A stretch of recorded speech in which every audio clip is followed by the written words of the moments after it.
Salut, bienvenue sur le balado des sommeurs d'adorateurs. Ici Michel Vincent, ton compagnon de route dans ton cheminement avec Jésus. Chaque épisode est une occasion pratique de plonger dans une vie d'adorateur authentique.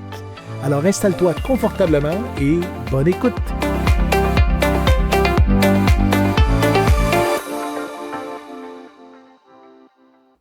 Eh bien, salut! Déjà, 6e épisode de la 2e saison des sommeurs d'adorateurs. C'est vraiment cool.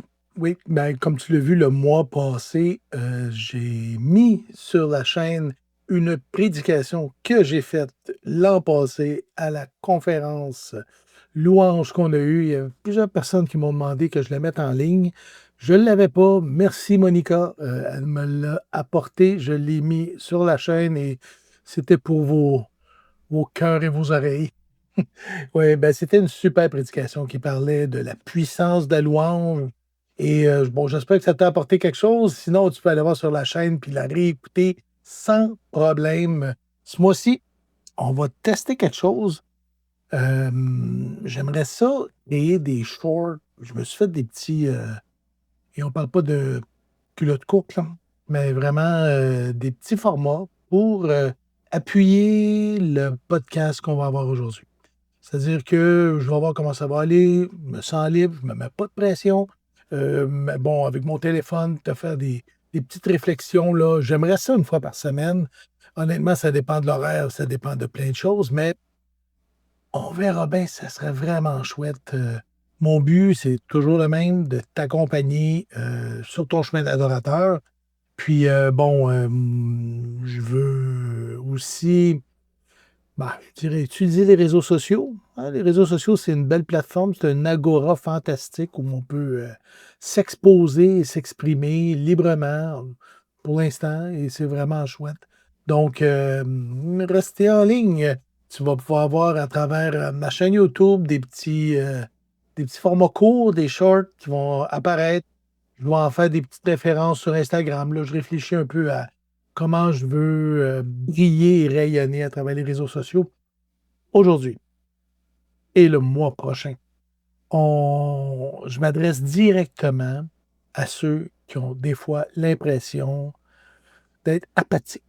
Hein? Il y en a qui disent dormir au gaz, là, mais quand l'intensité n'y est plus, quand la satisfaction n'est plus au rendez-vous, quand tu trouves que la vie est terne, tu fais des efforts, puis tu te démènes, tu fais des pieds et des mains, puis au final, tu as la nette impression de forcer ta louange, de forcer ton adoration plutôt que de la vivre.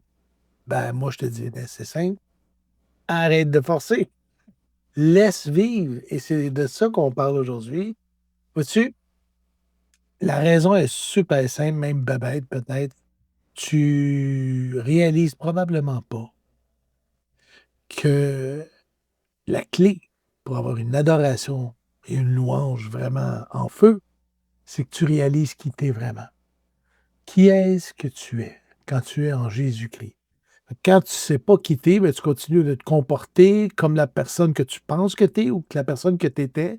Puis finalement, ben, tu es tout le temps déçu. Donc, OK, on va prendre une analogie. Moi, j'ai beaucoup aimé la série Smallville. Tu sais, Clark Kent, puis qui est Superman en passant. Bon, la série raconte l'histoire du jeune Clark Kent. C'est Superman, il vient d'une autre planète, il a des pouvoirs extraordinaires, mais il réalise pas encore qui il est pleinement. Il réalise qu'il est différent. Il a été élevé comme un humain, puis avec des valeurs humaines, puis tout ça, puis il n'utilise pas vraiment ses super pouvoirs, puis il les découvre tranquillement, même des fois à la dure. Et il sait au fond qu'il est différent. Il sait que son ADN est complètement, on peut même pas dire falsifié, c'est complètement autre chose. Même s'il a la stricte apparence d'un homme ordinaire, à un moment donné, il y a quelqu'un qui vient le rencontrer, qui vient de sa planète d'origine, Supergirl, lui demande ben, pourquoi tu peux pas encore voler? Et puis il répond je sais pas, je sais pas. Et puis des fois, ben c'est ça. qu'on réalise pas, qui on est vraiment en Jésus, ben là, il y a des chrétiens qui vont juste répondre cette question-là, tu sais: «Pourquoi tu arrives pas à pardonner? Pourquoi tu aimes pas comme Jésus aime? Pourquoi tu tires pas ta joie entièrement en lui? Et pourquoi, et pourquoi, et pourquoi?» Puis la réponse est un gros: «Je sais pas, je sais pas». Fait qu'aujourd'hui, dans notre épisode, j'aimerais ça prendre du temps pour jaser, parler de ce fameux «je le sais pas». C'est pas juste une modification génétique qu'on vit quand on est chrétien, c'est une transformation radicale, puis j'aimerais qu'on regarde ensemble qui est-ce que tu es vraiment. Qu'est-ce que ça change radicalement, crucialement dans ton adoration? Puis comme d'habitude, on va travailler en quelques niveaux, c'est-à-dire, 3 mouvements, une section théologique, une section, pratique. Puis, ensuite, je vais te partager, mes petites réflexions parce que je suis passé par là. J'ai eu, une vie chrétienne, où je réalisais pas qui j'étais, mais on t'en parle tantôt. Donc, on plonge ensemble dans les richesses de l'adoration génétique. Je sais pas si on pourrait appeler ça comme ça, mais voilà, c'est parti. Il y a un immense renversement qui s'amorce et c'est radical. Quand on devient chrétien, c'est pas juste on te donne une nouvelle carte d'identité, là, comme des fois on voit ça, les espions, ils ont un nouveau passeport, mais ils sont toujours les mêmes, là, c'est juste qu'ils changent d'identité. Ou c'est pas comme un vol d'identité où, tu sais, on prend l'identité d'un autre, mais on est toujours le même. Non, non, c'est quelque chose de radical, de profond, d'intégral.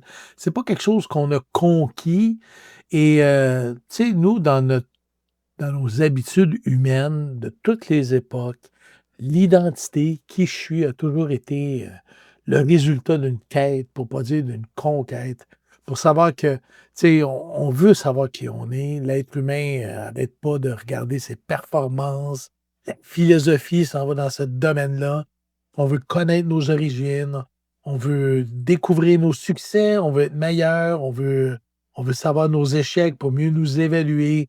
Notre identité moderne, ben, est fondée sur la performance. C'est une construction, mais une construction qui est fondée sur nous et comme on est ultra fragile, c'est une construction qui est comme des petits bâtons d'allumettes, ultra fragiles. Tu sais, on a l'impression que nous sommes ce qu'on accomplit. On est pour certains ce qu'on possède ou, ce que les autres disent de nous. Et puis là, on commence à s'observer ou à s'analyser, à s'évaluer et à définir notre identité en fonction de ce que j'ai, de ce que je fais, de ce que les autres perçoivent. Et ça, c'est une identité, d'en bas, c'est une identité de terrain, on va dire, là, tu sais. C'est terriblement lourd à porter. Pourquoi? Ben, parce que ça dépend entièrement des autres. Hein, du regard des autres qui sont très, aléatoires, littéralement. Ça dépend de nos efforts constamment, tu sais, on veut se maintenir à flot, on a l'impression que si on réussit, là, on va être quelqu'un, puis si on échoue, ben là, on tombe, on sombre, c'est le désespoir, puis là, quand on réussit, là, on a été tellement bon, on devient un peu orgueilleux, tu sais. Éphésiens, chapitre 2, versets 8 et 9. Qu'est-ce que la Bible dit de tout ça? C'est par la grâce que vous êtes sauvés, par le moyen de la foi. Et ça vient pas de vous, c'est le don de Dieu. C'est pas par les œuvres afin que personne ne se glorifie. L'Évangile, c'est un cadeau, hein, on le sait déjà pour la plupart. Quand Jésus fait irruption dans ta vie, il opère ce renversement radical et absolu qui est spectaculaire. Ta vraie identité n'est pas quelque chose que tu as gagné ou que tu as conquis, c'est quelque chose qui t'est accordé par Dieu. C'est le don de Dieu, hein, c'est par grâce qu'on est sauvé, donc c'est pas parce qu'on le mérite, c'est simplement parce que Dieu le voulait et c'est un cadeau. Donc ça vient pas de ce que tu as fait pour Dieu, mais de ce que Dieu a fait pour toi. C'est pas le résultat d'une performance exceptionnelle parce que tu as eu des A+ partout. C'est le fruit d'une personne qui s'appelle Jésus.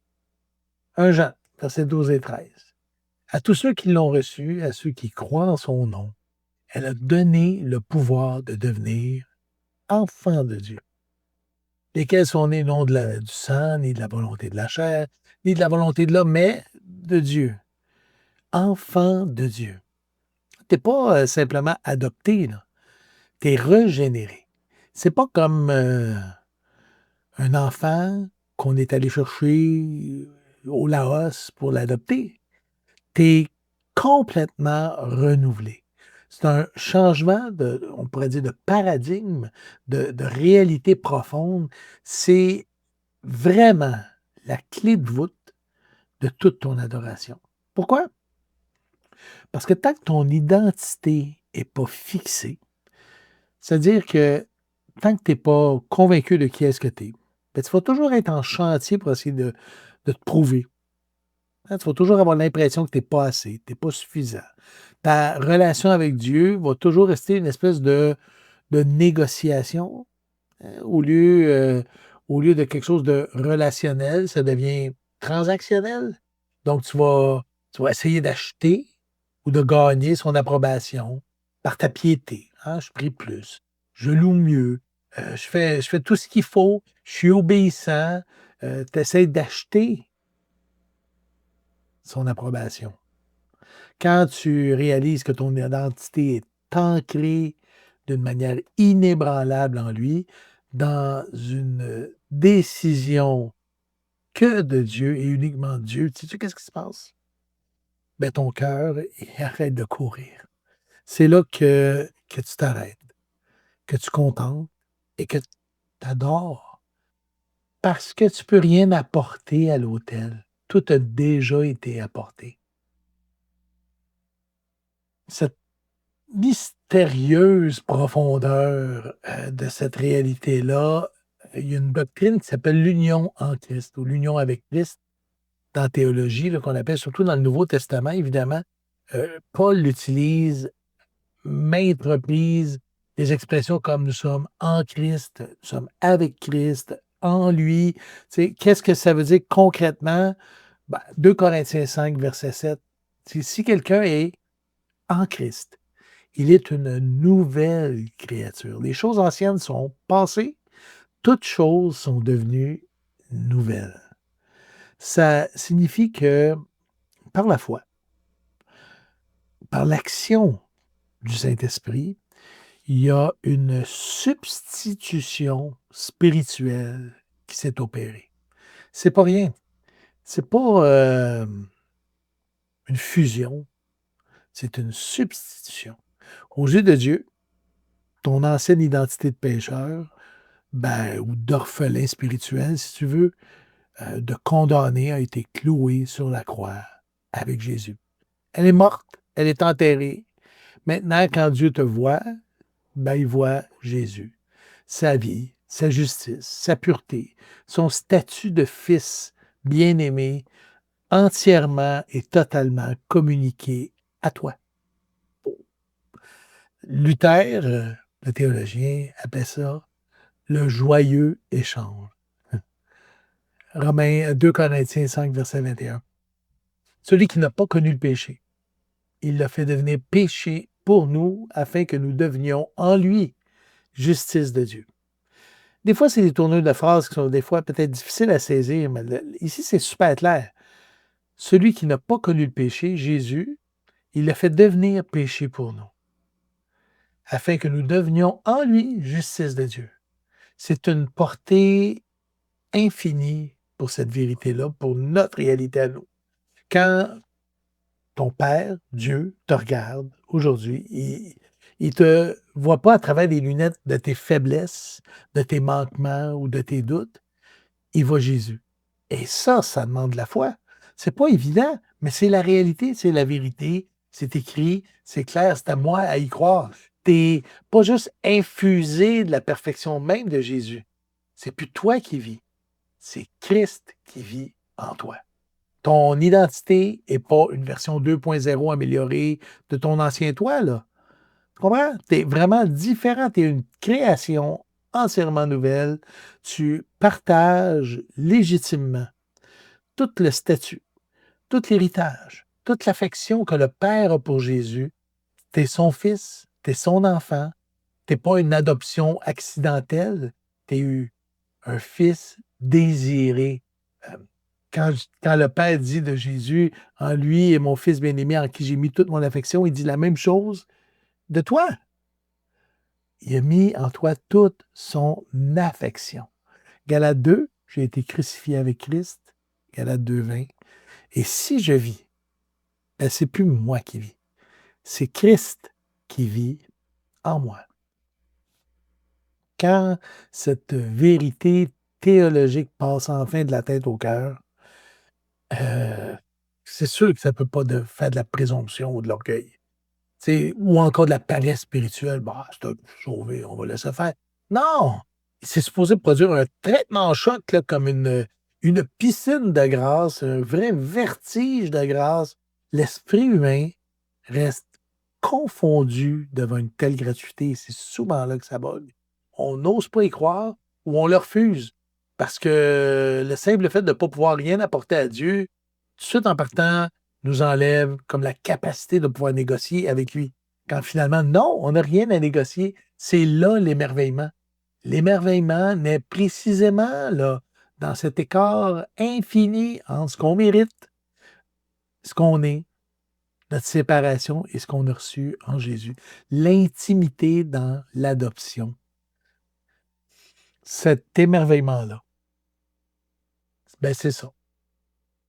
C'est ça le carburant. Le carburant, la véritable adoration. On ne peut pas forcer un cœur émerveillé à adorer. Tu comprends? Il ne va pas être forcé. Il ne peut juste pas s'en empêcher. C'est un réflexe. C'est un réflexe. La Bible nous rappelle sans cesse une chose, le but ultime de toute l'histoire de la rédemption, c'est la gloire de Dieu. Et comment Dieu choisit de glorifier son nom? Ben, en faisant des fils de parfaits inconnus qui étaient rebelles et ennemis. Ça, c'est de la gloire, ça, c'est de l'amour. Voyez de quel amour le Père nous a aimés. Éphésiens 1, versets 5 et 6, il nous a prédestinés dans son amour à être ses enfants d'adoption par Jésus-Christ selon le bon plaisir de sa volonté, à la louange de la gloire de sa grâce, dont il nous a favorisés dans le bien-aimé. Comprendre l'adoration véritable. C'est pas une tentative d'attirer la présence de Dieu, c'est pas d'essayer de le fléchir en notre faveur. L'adoration, c'est un réflexe. C'est une réponse. La réponse d'un croyant qui prend conscience de sa position et de son identité en Jésus. C'est le cri du cœur qui s'exclame ou qui crie, là. Wow! Qu'est-ce que je suis, Seigneur, pour que tu m'aies choisi avant la fondation du monde? Que tu m'aies assis dans les lieux célestes avec Jésus. Qui suis-je pour que ton sang ait coulé pour effacer mes fautes?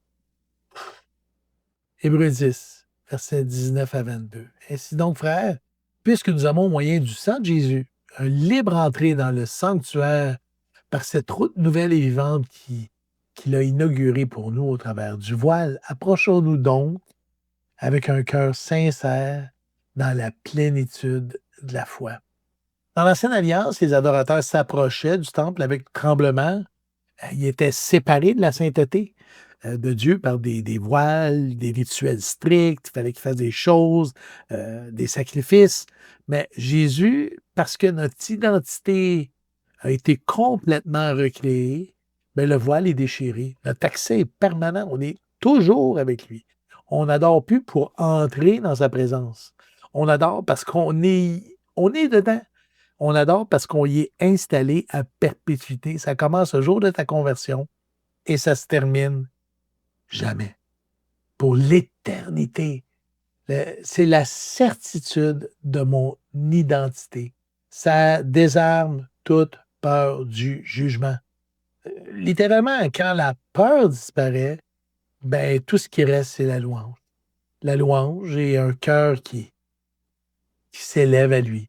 L'identité en Jésus, C'est la clé qui débarre ton cœur pour qu'il devienne vraiment un hôtel d'émerveillement en continu.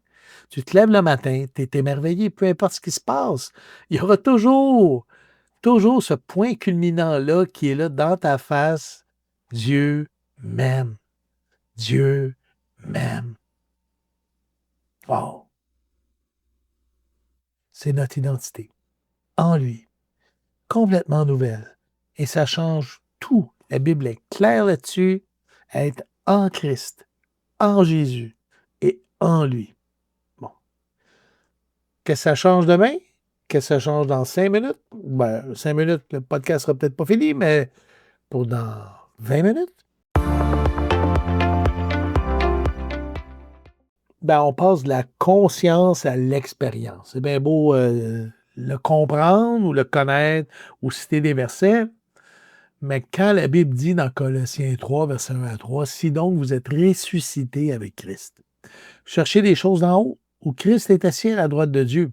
Affectionnez-vous aux choses d'en haut et non à celles qui sont sur la terre, car vous êtes morts et votre vie est cachée avec Christ en Dieu. Comment ça change ma vie aujourd'hui? Tu sais, d'avoir une théologie de l'identité qui reste confinée dans des livres, ça change absolument rien. Ça fait juste te remplir la tête, mais le cœur est toujours comme un petit raisin sec.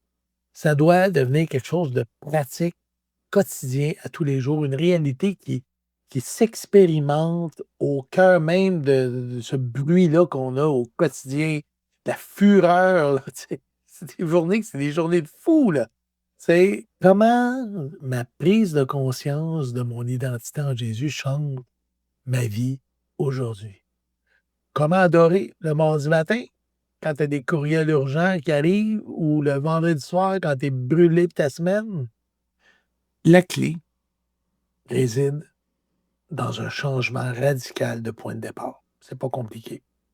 La plupart des gens vont vivre pour obtenir une identité. Un chrétien, lui, vit à partir de son identité. Il sait ce qu'il est. Et ça lui donne une assurance et une joie et une paix. C'est pas un petit détail, c'est une révolution de l'existence. Comment ça transforme 3 dynamiques majeures. C'est ça qu'on va voir, là, pratico-pratique. 3 dynamiques majeures de ta vie de tous les jours. Bon, on va appeler ça ma playlist. Première tune, tes échecs. Tu es ancré dans une sécurité qui trop souvent nous échappe, pas littéralement. La première place où ton identité en Jésus doit être proclamée et vécue et vraiment là, assumée, c'est celle de tes manquements puis de tes chutes. Heu, non pas qu'il faut que tu en fasses de plus en plus pour dire: «Wow, regarde comment je suis sauvé», mais qu'est-ce qui t'arrive quand tu commets une erreur? Quand tu perds patience avec tes enfants ou que, tu sais, il y a une vieille tentation qui se présente, qui se pointe le nez et que tu cèdes. Si ton identité est basée sur ta performance, ben, tu t'effondres. Tu as l'impression que tu es rien. Si si ton identité est sur ce que tu peux amener à Dieu, ben, tu vas fuir la présence de Dieu. Tu vas avoir honte.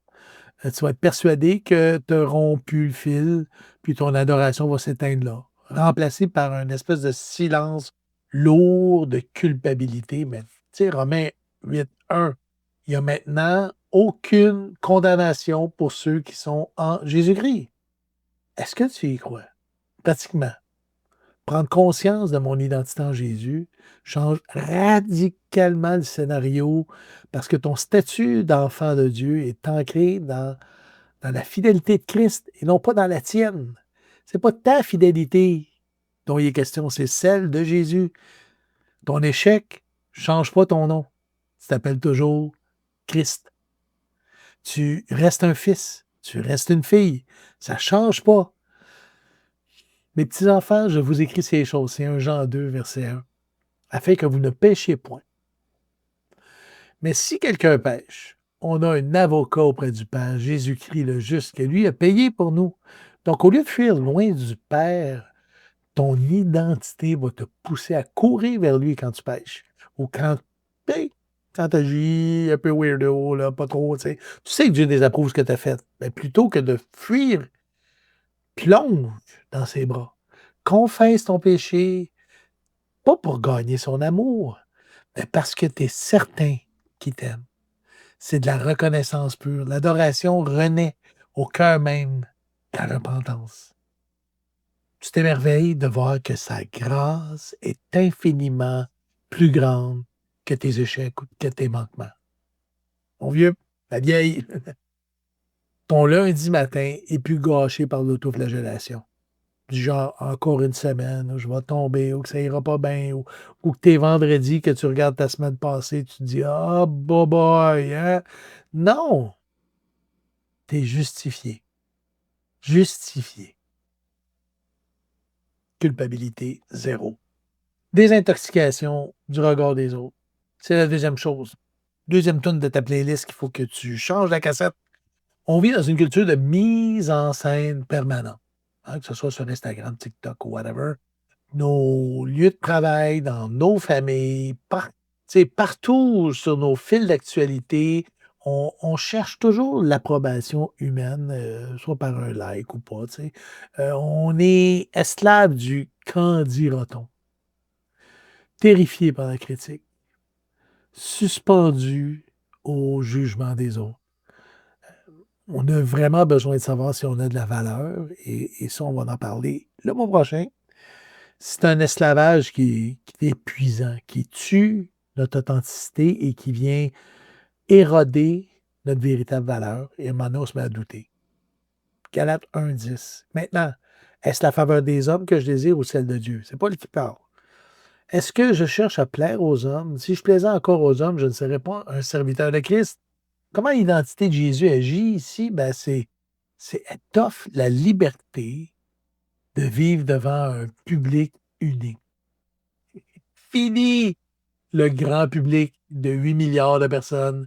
Si le créateur des galaxies, le roi de l'univers, t'a déjà examiné au travers le sacrifice de Jésus et que tu es son trésor personnel en qui il a mis toute son affection, s'il a déclaré que tu étais sa possession la plus précieuse, je pense que le verdict sur ta vie, c'est on arrête ça là. J'ai pas besoin de me prouver. L'opinion des autres perd instantanément son pouvoir de te définir.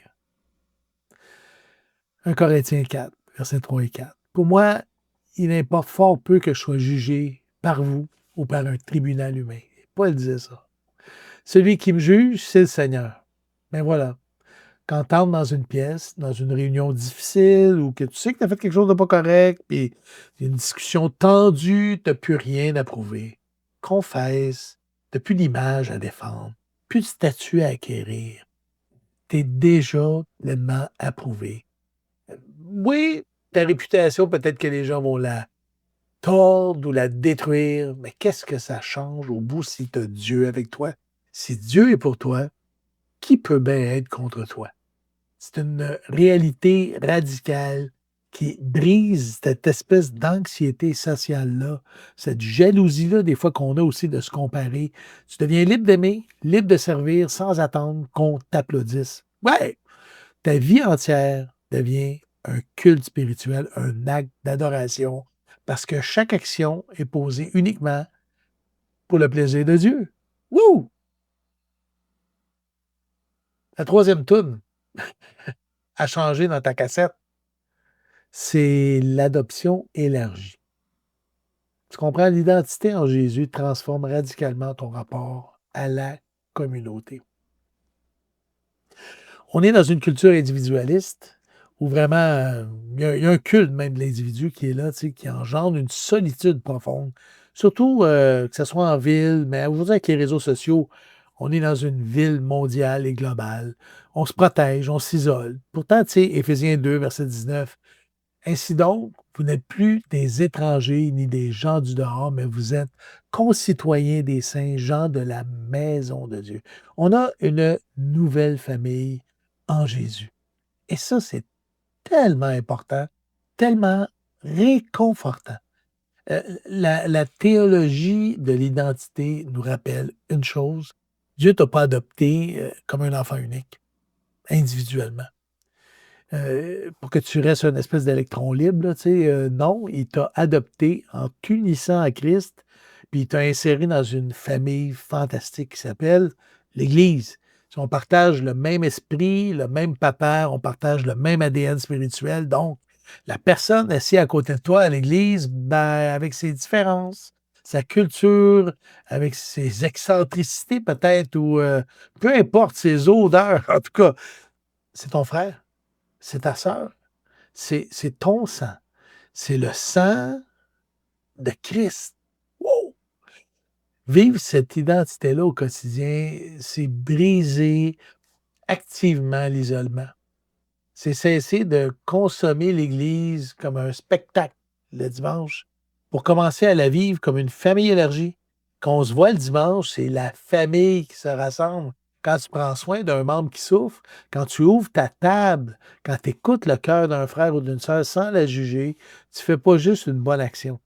Tu exprimes ton identité commune. C'est comme si tu le faisais pour Jésus. Et c'est Jésus qui l'a dit. Si tu donnes même un verre d'eau à un de ses plus petits de ses frères, c'est comme si tu l'avais fait à lui. C'est cette vie fraternelle de famille partagée qui devient un puissant témoignage d'adoration dans le monde. C'est à l'amour qu'on a les uns pour les autres que le monde saura qu'on est ses disciples. Pour que cette playlist-là d'identité ouvre réellement ta vie d'adorateur cette semaine, je te propose juste un exercice simple, mais radical. Chaque matin, avant de plonger dans le tourbillon des tâches et tout ça, là, prends juste un petit 2 minutes, là. Tu rouvres tes yeux, là, tu es dans ton lit. Je commence pas cette journée pour gagner mon identité. Je suis assis dans les lieux célestes en Jésus. Je suis un enfant bien-aimé du Père. Tout est accompli. Laisse cette réalité-là infuser dans ta pensée jusqu'à ce qu'un soupir de soulagement ou un élan de gratitude, d'adoration monte en toi.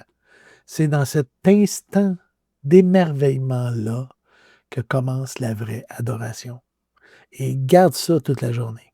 Une adoration qui ne dépend pas des circonstances, mais de la permanence de ton identité avec Jésus. Comprends? Transformation de tes échecs. Tu n'es plus défini par tes fautes ou tes manquements. Désintoxication du regard des autres. Maintenant, ta liberté est devant Jésus. Tu es seulement devant lui. Puis, fini la solitude. On est en famille et on vit ensemble notre émerveillement pour notre Dieu. That's it. Une des choses que j'aime bien partager, c'est le fait que j'ai crashé.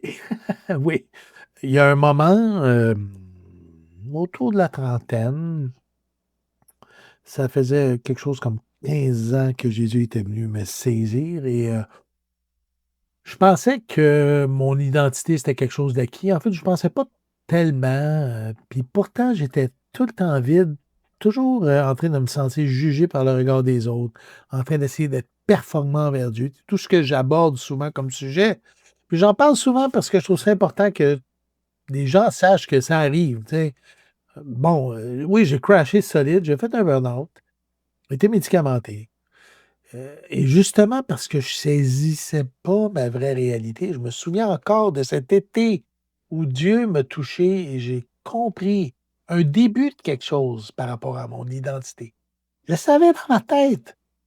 Ben, tu sais, je pense que j'avais lu pratiquement tous les livres sur ce sujet, là, j'exagère peut-être un peu, là, mais tu sais, je savais, je connaissais très bien mon nouvel ADN. Tu sais, je t'aurais pu te la citer.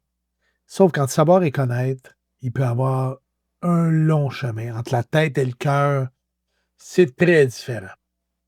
On est, dans une culture beaucoup de la connaissance et du savoir. L'IA fait beaucoup, est très populaire et moi j'utilise aussi, je trouve ça magnifique. C'est super, ça aide, mais en même temps, il y a peut-être un peu de biais là-dedans qui font qu'à un moment donné, on confie beaucoup au savoir pur. On donne des cours, des certifications, des accréditations, mais pour ce qui est de l'expérience personnelle, tu sais, ce qui est, en fait, à mon avis, le seul complément valable, tu sais, mon identité est intimement liée à Jésus. C'est relationnel. C'est pas institutionnel, c'est pas académique, ça n'a rien à voir avec les cours, mais pourtant, j'ai besoin de savoir. J'ai besoin de ma Bible, j'ai besoin de lire, me renseigner, comme une espèce de tremplin, mais si je reste juste à l'imprimer, ça meurt là, ça sèche là.